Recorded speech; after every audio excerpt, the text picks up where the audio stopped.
Welcome to Make It Simple, where we take complicated issues and, with the help of a friend, break them down into ideas we can understand, truths we can apply, and questions worth pondering. I'm your host, or one of your hosts at least, Matt Popovits, and with me is my co-host and my friend, with whom I wrestle with all the big questions of life, Miss Rachel Ryder. Rachel, how are you doing today? I am doing well. Yeah, doing well? I'm a little tired, but I'm here. Yeah. Hey, Yeah. You showed up. You got here. And I actually am a little tired. I'm not just saying that because of what we're talking about. Because of what we're talking about today? Yeah. Yep. You are actually fatigued. I am actually a little tired. Well, that's good. You're gonna you show up. I did. With a real need for this conversation. That's good. That's good. Now before we dive into that conversation, I have to mention the fact that this is the first episode. It is. Of season 10. That is crazy. This is the 10th season of Make It Simple. It is.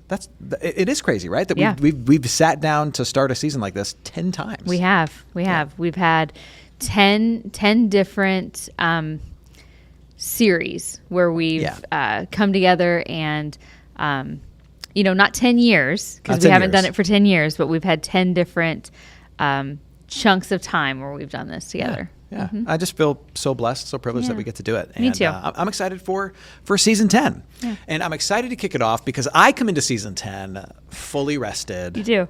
Really rejuvenated because I am just ending a 3-month sabbatical. Yeah. Yeah, 3-month sabbatical. And that's actually what we're going to talk about today. Not my sabbatical. We're not going to talk about all the fun things I did. Yeah. But we're going to talk about sabbatical, Sabbath. We're going to talk about rest. And here's where I want to start, Rachel. Okay. Here's my first question for you. If someone told you that you had nothing to do for 3 months, what would you do? Nothing to, my schedule, everything was just wiped clean for 3 months. Wiped clean. All of your responsibilities, Okay. the typical responsibilities that kind of weigh on you, they're all set to the side for 90 days. And the schedule was completely open. What would you do with nothing to do for 3 months? I would want to travel, take some vacations with my family, and I would want to completely reset my house. Reset your house? Like, what do you mean? I would rearrange your furniture? I'd be like, I'm going to take this for 3 time. months? I would be Do you have like, that much furniture? okay, I'm going to take this time to pull everything out and redo my closet. I'm gonna go through everything. Like the ultimate spring cleaning organization. Yes. Yeah. Okay. I would be like, okay, I'm gonna pull everything out, because one of the reasons I don't do that is because what am I gonna pull everything out and then be like, well, I gotta stop because and I don't want to start that because then everything's just gonna be in chaos. So who wants to start that? But it was like, if I had time to just pull everything out and restart and then fresh start my house, I would do that. And I would just, I would be like, let's go, let's travel, let's vacation. And I would binge some TV and play some video games. And play video games. Yep, that's what I would do. But one of the things you listed is a giant project. One of the things you would do with 3 months of rest or potential rest is tackle a reorganization of your your but that's home. really but that would be refreshing to me. Yeah, it would. Right. All right. So that brings me to my next question. Okay. What are some activities that recharge you?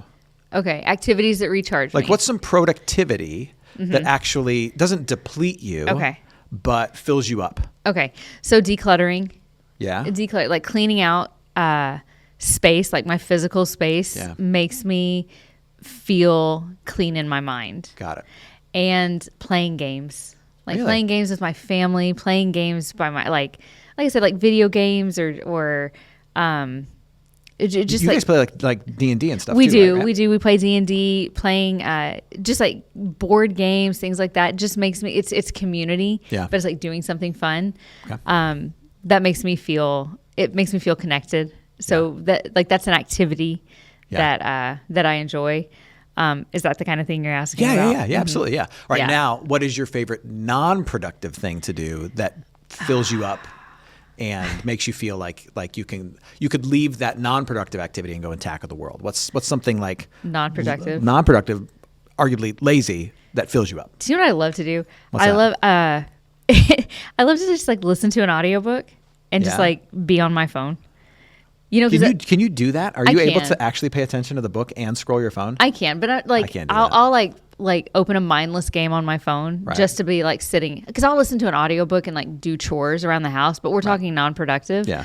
I'll like open a like Block Blast or something like that on my phone and just listen to an audiobook, because I can't just sit there and stare into space and listen to an audiobook. Mm-hmm. And I'll read too. Like I'll read a book, but I love to blast through an audiobook. Yeah. So that's pretty non-productive. I'll sit and because I already mentioned like twice that I play video games and I don't want to go too hard down into that.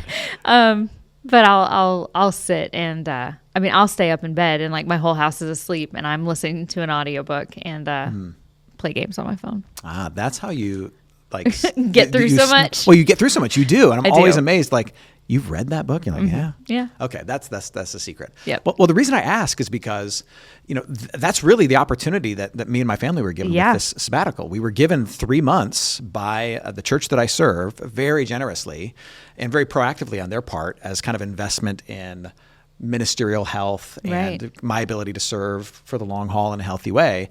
They said, Matt, we'll pay you for 3 months to take a vacation, to take a break from all of your ministry responsibilities. And so it was 3 months of all the things I'm always having to do, not having to do them. Well, and if I'm right, people that love you and care about you very specifically asked you not to work. That's true. Yeah.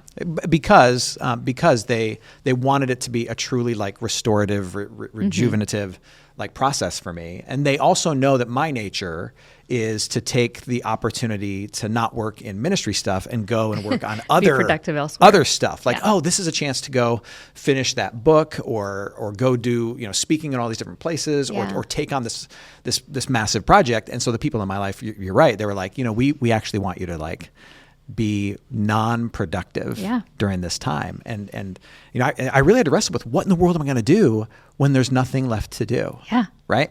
But it was an amazing experience to have 3 months where really the only goal was to enjoy the people and the places that matter the most to me. Yeah. And it was truly like restorative to my soul. But it also got me like really thinking about why did it take my job that I love and people that I love saying, you're not allowed to work anymore? Mm-hmm.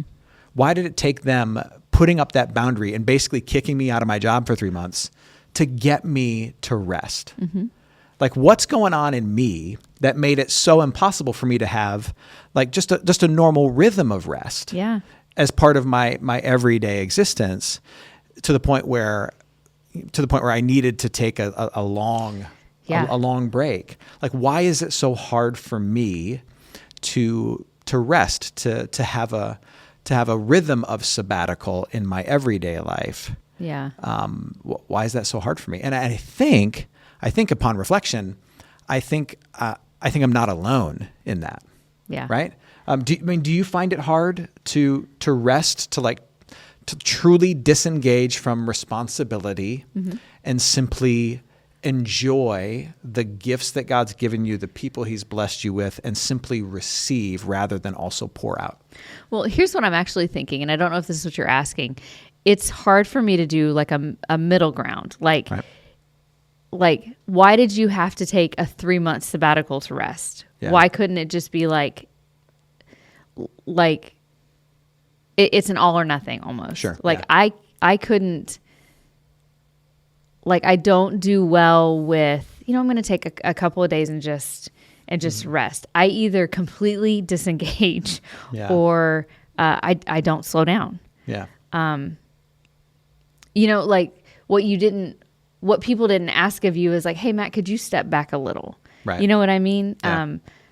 And what I'm thinking through and maybe this is kind of what I'm processing is like, I've worked with you for a long time, right? And you and I have talked a lot about like, hey, Matt, maybe we need to take some things off your plate. Right. And that didn't work. We tried. I know, right? So like what it took was, hey, maybe you need to completely stop everything for 3 months in order to reset. So like, is it that we're so ingrained in go that's what we need is hard resets? Yeah. And like we need these little sabbaticals in order to learn how to rest. Yeah. I mean, and that's the question I'm asking is like, is why did it take for me, and I think for so many other people, which is why sabbaticals in ministry, in academia, and in other places are a thing. Why did it take this hard reset in order for me to experience some really deep rest? And also for me now going forward to value it to a degree where I'm that much more likely to actually implement it as a part of my regular, everyday, weekly rhythms, right? Yeah. Why did it take that? Because I don't believe that I'm the only one for whom it's really, really hard to take a break. Yeah. And, you could argue that I should be naturally inclined to this or more easily inclined to this because of what I do for a living, where I'm a pastor and I teach people about the Christian faith. And part of the Christian faith is, this Old Testament command that God once gave to have a full day of Sabbath rest. Mm-hmm. And now, even though that command to have a whole day to observe the Sabbath and offer all the sacrifices, that command is fulfilled in Christ. And we don't have to take a full day of rest as it's prescribed in the Old Testament.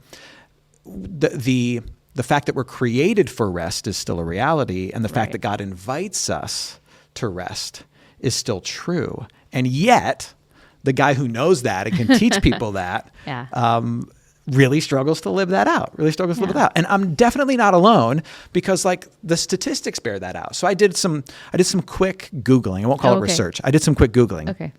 Oh, good. We're going to do statistics? Yeah, about some statistics, right?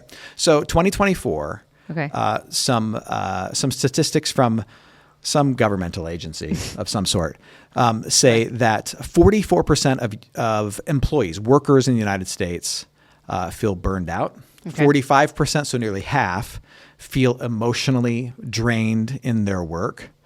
75% of workers report having experienced burnout.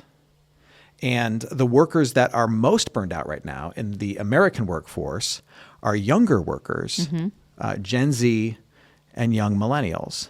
And also this report notes that women are at a higher risk for burnout because typically they carry a double portion of responsibility in our culture. They are now majority of women who are married with children are in the workforce and also yet still carry the bulk of responsibilities at home. And so they're that much more likely to experience burnout because they don't have any time to rest. It's that mental load problem. Yeah. So I take pride in the fact I'm not alone. I'm not alone in being someone who really struggles to live out a regular rhythm of resting, of Sabbath, a weekly sabbatical, so to speak. Yeah. Do you find this to be hard to do? Oh, absolutely. I hear those numbers and I think that they are very low.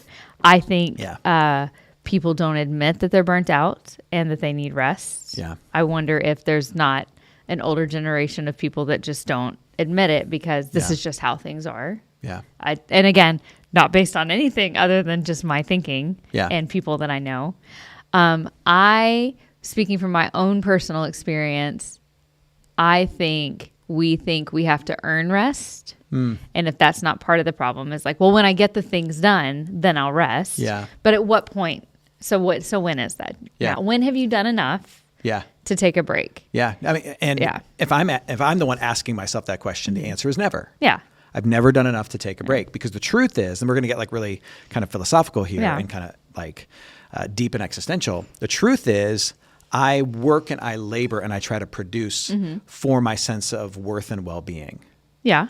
And for me, I can never do enough in order to be enough.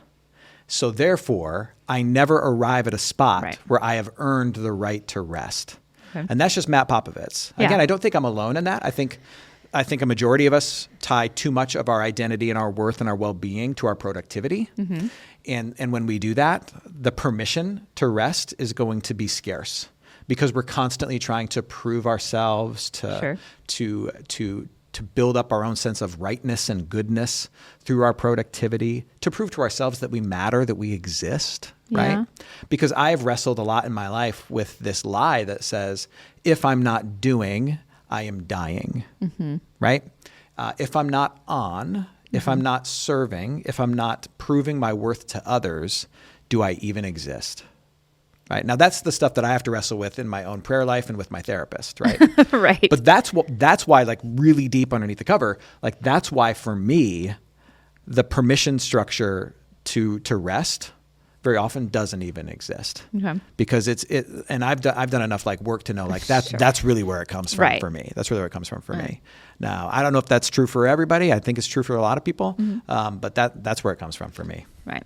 So we were just talking about an excuse that I use sometimes, where we mentioned that, like, my birthday just happened, and you know, my family very sweetly was like, "No, don't do the dishes, don't do the laundry." Right. And I was kind of like, "Well, whether I do it today or not, I have to do it tomorrow." Yeah. So I sometimes have an attitude of like, well, if I get the things done and then rest, they won't be hanging over my back. Right. So sometimes I'll use this excuse almost of, no, if I do the things and then rest, at least they won't be hanging over my back. And then the truth is, like, well, now it's the end of the day and I haven't rested and I haven't taken that break, and oh, well, maybe I'll do it tomorrow. Yeah. And the truth is, sometimes that works, and I'll take some time off, and we can talk in a minute about what rest means and what that truly looks like.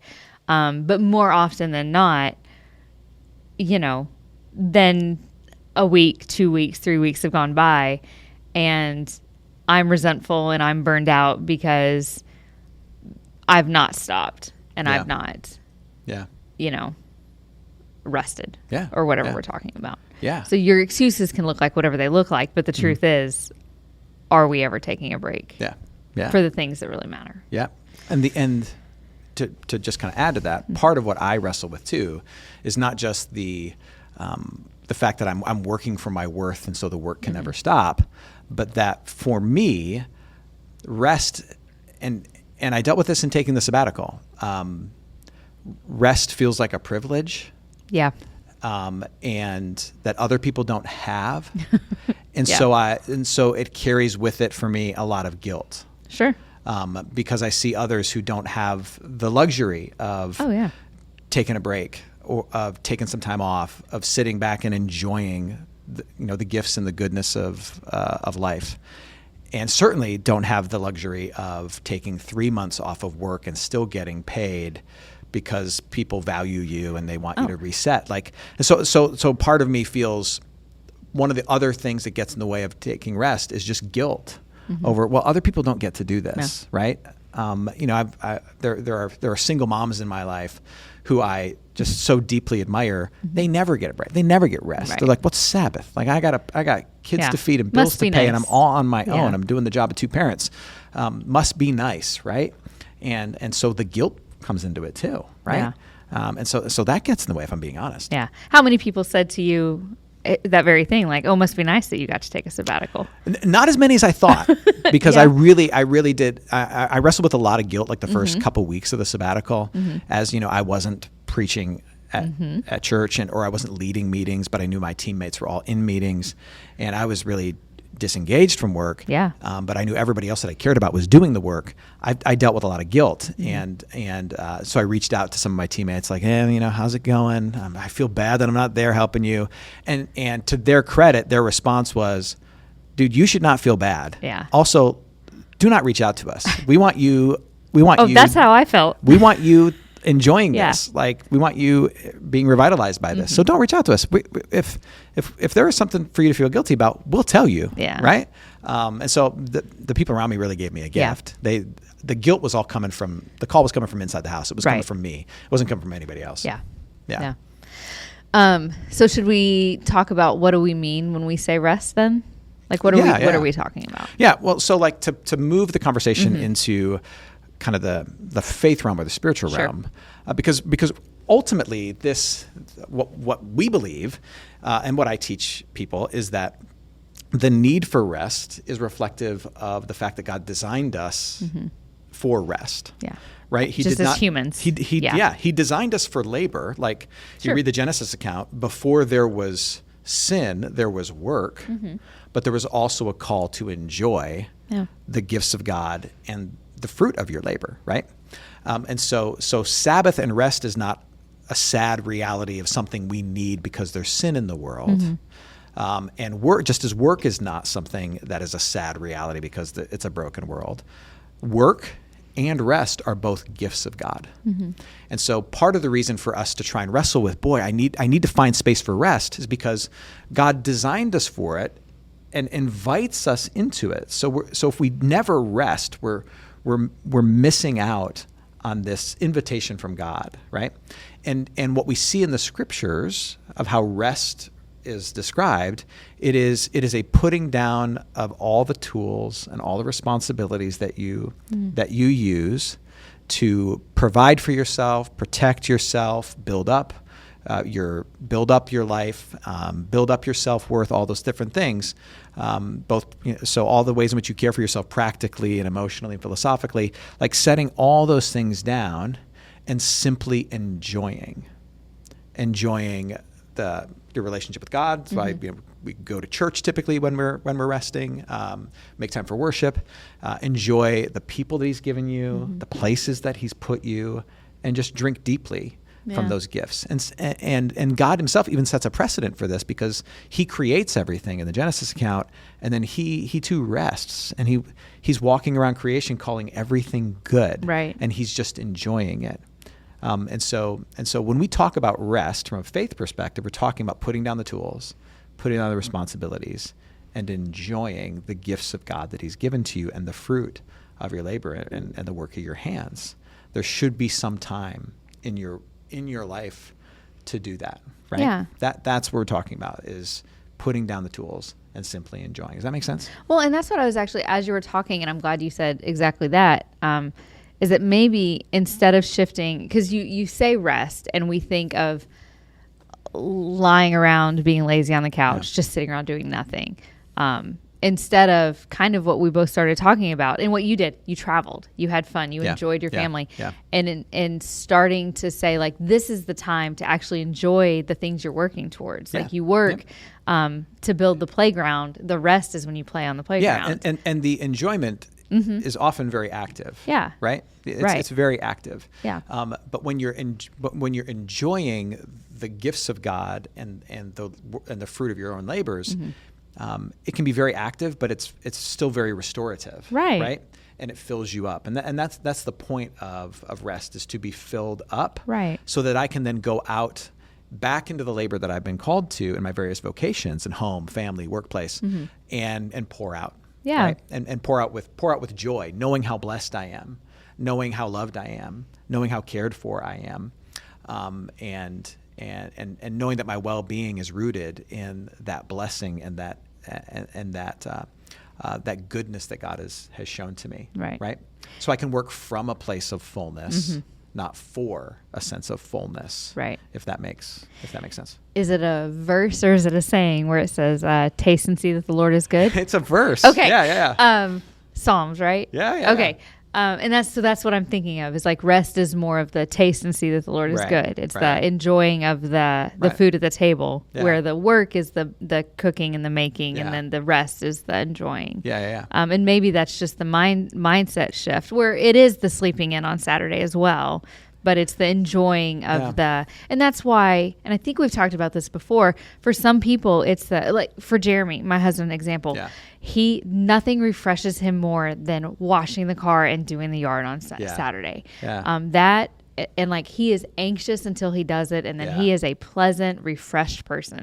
So it's not always, the conjuring of the image of like laying around being lazy. It's the things that refresh you, that let you enjoy what God has given you, basically. And caring for the things He's blessed you with absolutely is a way to enjoy those things, right? So for me, it's playing board games and listening to audiobooks, but for some people, it might be washing the car. And I mean that. I'm laughing, but I mean seriously. You're the beneficiary of the fact that He wants to take good care of your cars. For real. Yeah.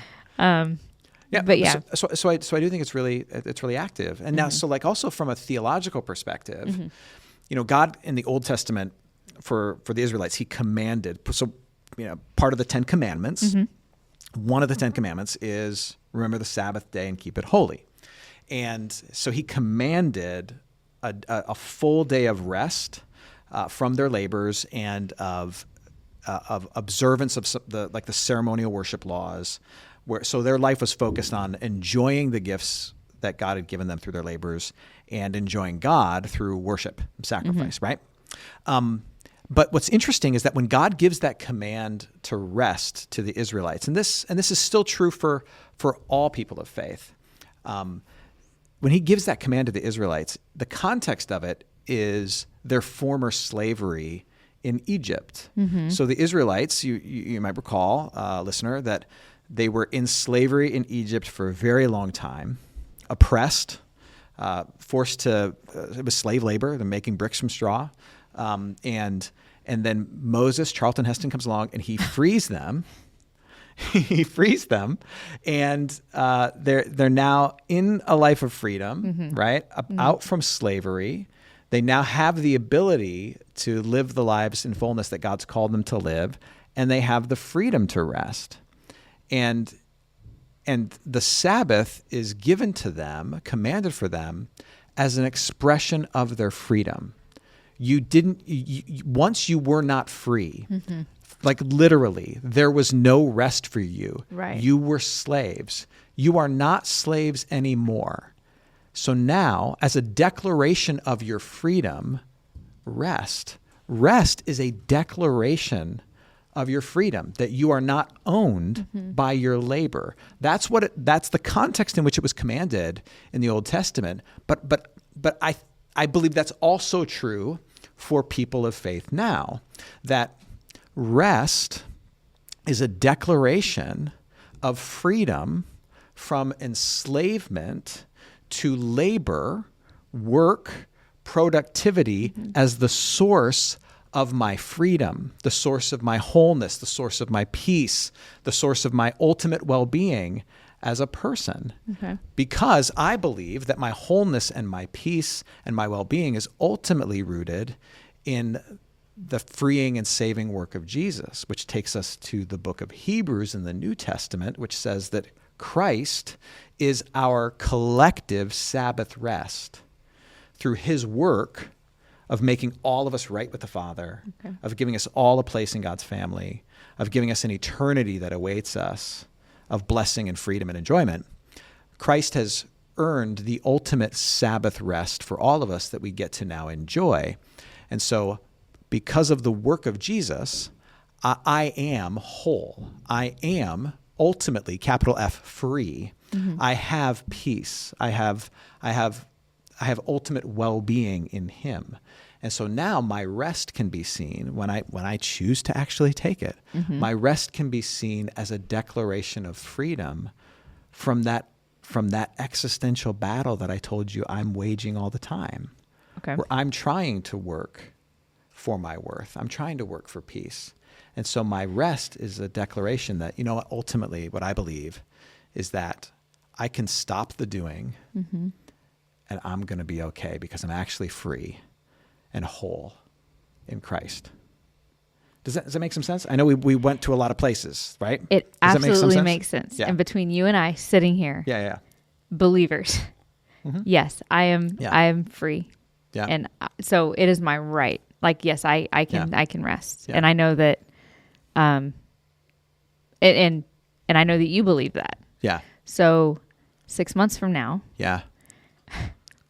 what is that going to do for you? And I mean it seriously. Like, we're talking, we want people to have practical. Yeah. Like, what do you say to the person who comes in and they're like, I am so tired. Yeah. And I can't take a sabbatical. I feel like I can't stop. And I want to enjoy the fruits of my labor. I know I'm free and I don't know how to stop. Like, I am just, what do you say? Well, what I would say is, first of all, so if someone comes into me, mm-hmm. my office, or reaches out to me as a friend, basically seeking some pastoral care because mm-hmm. they're super tired, right? Don't feel like they have intellectually, they know, like, mm-hmm. I'm free in Christ to rest. I should stop. I've got to do less. I've got to whatever. Right? Yeah. But I don't see on my calendar any ability to actually do that. The first thing I would respond with is, I am so sorry. That you sound burdened. You sound like you got the weight of the world on you, and I believe that you do. And I'm just so sorry. Mm-hmm. I'm so sorry. And I would also then recognize that there are seasons of life. So I think of parents of small children, mm-hmm. right? I think of older adults who are caring for one another, right? Mm-hmm. Or I think people who are like in the in the prove yourself season of life and work, right? Sure. Where you just have to crush it, right? Yeah. Where there is no rest, right? Or it's extremely rare, right? And so just recognize and that's that. Okay. Yeah, it's going to happen. It's going to happen. But if it never happens, like that's the problem. Yeah. And so, and then I would remind if this is a person of faith, I'd square up with them and just say, I'm going to say a couple things that are true for you. Just remind you some things that are true for you. I would preach the gospel to them and just be like, Rachel, I just want to remind you some things you already know. You are okay. You are loved, and you are a whole, complete person, not because of what you do for everybody else, but because of what's already been done and is finished for you. And I just need you to know that and hear that as a friend, that you are loved not because of what you do for others, but because God just loves you because he loves you, right? Mm. And I would remind them of that, right? Kind of set that foundation. And then I would say, how can I help you see the reality of your life a little more clearly to find some space that must exist somewhere to enjoy to some degree the things God's given you? Because I think it's, while there are seasons of life where rest is especially difficult, I think it's exceedingly rare where rest is impossible. Yeah.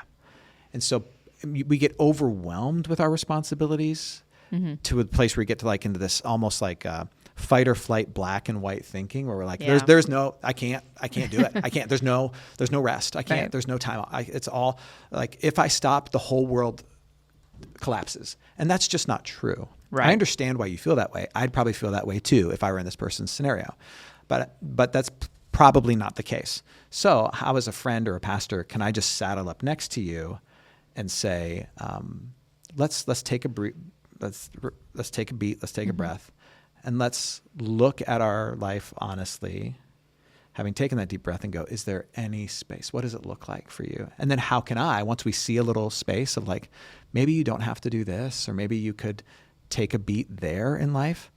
My then job as your friend is to give permission to you, be like, you should do that. Okay. In fact, I need you to do that. And that's what everybody around here did for me with the sabbatical piece on a grand scale, right? And so I think part of, if you're overwhelmed, feeling like there's no space for rest, I think it's time for you to reach out to a friend and say, I'm overwhelmed, there's no space for rest. Right. Can you help me see help me see what I can't, right? Help me find space and rest. I need somebody to give me permission to stop doing and tell me that I'm going to still be a good person and that I'm loved. Like that's what I was going to say. Reach out. As you're talking, I'm like, everybody needs to either call Matt or if you can't, find a friend and say, I need you to make me take a rest and just enjoy life a little bit. They can't all call me because I have to preserve and protect some of That's my true, because you just took a sabbatical and learned to rest. Now, that's right. I have brand new boundaries now. That's okay. And they can't call me because I also have boundaries. So, but find a friend and find somebody and say, I need you to make me rest. Yeah. Rachel, have you come across, as we seek to kind of land the plane here, have you come across any resources on boundary setting or rest? Anything at all? Well, okay. Those are two different things. Boundaries or rest? Well, okay. Yeah. Setting boundaries for rest. Yes. Okay. So like rest, Sabbath, whatever you want to call it, it's not going to happen without boundaries, right? So like, I think that practice of being able to set boundaries is essential to be able to like create the space for rest. So like, have you come across any good resources? Okay. I don't know if this is what you meant, but do you know who is a really good example of like work boundaries? Yeah. Is Michael Hyatt. Oh yeah. Are you familiar? I've actually had lunch with Michael Hyatt before. Yeah. And I haven't had lunch with him, but I've met him and I've learned from him. And I know that he has a philosophy of like, I think he makes his entire staff take like weeks off during the summer. Yes. Every Wednesday, he has a philosophy of like, no meetings on Wednesdays. Yeah. He makes like, I think his work days are like, he just has really strict, like strict in a good way, like work boundaries. Yeah, that's and really good. That's his work philosophy, and he teaches this, is like, he even says like plan every day. Say, I want to get 3 things done today. Yeah. And no more. Like he's like, your goal every day for work is 3 things. Yeah. And celebrate if you get those 3 things done. And I think he's just very realistic about who you are as a person. Yeah. And work is just part of that. Yeah. And that's a great recommendation because like if you follow him on Instagram and like social media stuff, he's always got he's got a bunch of great kind of wisdom and insights for like in business life, but part of that is like the boundaries, so he can still be a functional human being. And he's, I think he's also kind of like through technology, kind of hacked his workspace. Yes. Because I think I remember him saying something about like he's got timers on all the lights in his office. Yeah. So that at a certain time of the day, like the lights literally turn off in his office. Yeah. And when he's done, he's got to go. Yeah. He's got to go. Oh, that's a great recommendation. And rest is like a big part of like, it's so in favor of so that you can get on with your life and enjoy and rest. So I would say if rest in your work life is what you're looking for, it is worth, I say, investing in his resources. Yeah, that's a great recommendation. I immediately, when I asked the question, I immediately thought of an answer for my question. Of course. And there's a book I recommend called The Deeply Formed Life by Rich Villodas. So Rich is a guy who pastored just on the street from me when I pastored in Queens. He's a pastor at New Life Fellowship, but he's written a fantastic book. It's his first book he wrote. He's written several since, but The Deeply Formed Life. And really what it does is it outlines like some transformative values to kind of root you in I think the way he calls it is like the way of Jesus, right? And one of those values has to do with Sabbath rest and having a rhythm of actually stepping back and enjoying God's grace. And he's got some practical things in there. Yeah. That's a book that I would recommend. Okay. So, and anything else, Rachel, kind of in summary of our wide-ranging conversation about rest, that you would say to our listeners? Are you asking what's my make it simple takeaway? Yes, I am. Okay. I think for at least a while, instead of thinking, am I resting or have I taken am I resting? I'm going to ask myself, am I enjoying like what God has given me? Yeah. And I'm going to try shifting my mindset a little bit and see if that helps me. Am I enjoying my kids? Am I enjoying my life, my family? Am I enjoying what God has given me? And see what that does, if that encourages me to stop and rest a little bit. Yeah, that's great. That's great. What about you? I think for me, there's kind of just like this swing thought or maybe this breath prayer of you are free. You are free. And reminding myself to live in that freedom, and part of living in that freedom is taking time to rest. And I've been given the gift and the privilege of having some experiential knowledge of the fact that I can stop doing and I'm okay. And not only am I okay, I'm better for it. And I'm still a whole person and arguably even more aware of the fact that I'm alive and I'm a person by taking rest. And so reminding myself over and over again that I'm free. I'm free. And freedom and resting is not an advocation of my responsibilities. It's a declaration of a deeply held truth that I am free to enjoy the gifts that God has given me because I'm whole in Him. Hey, Rachel, thanks for wrestling with this with me. Thank you. And thanks for being willing to journey with me in another season of Make It Simple. Yeah. Friends, if you're listening, we'd love to hear from you, and we'd love for you also to sign up for our weekly newsletter, where you get more content from us over here at Make It Simple. So the best way to do that is to head over to our website, makeitsimple.org. You can sign up for the newsletter there. You can peruse books. You can look at previous videos that we put out. And we also offer some coaching. So if you want communications coaching, or if you want leadership coaching, myself and Rachel, we both offer that. And we would love to serve you and your ministry, your organization, any way in which we can. All right, Rachel. That's today's conversation. It was a good one. It was a fun one. Yeah. And what do you say? We do this again, maybe 9-10 more times over the course of this season. How's that sound? Okay, let's do it. But first, we rest. We should rest first.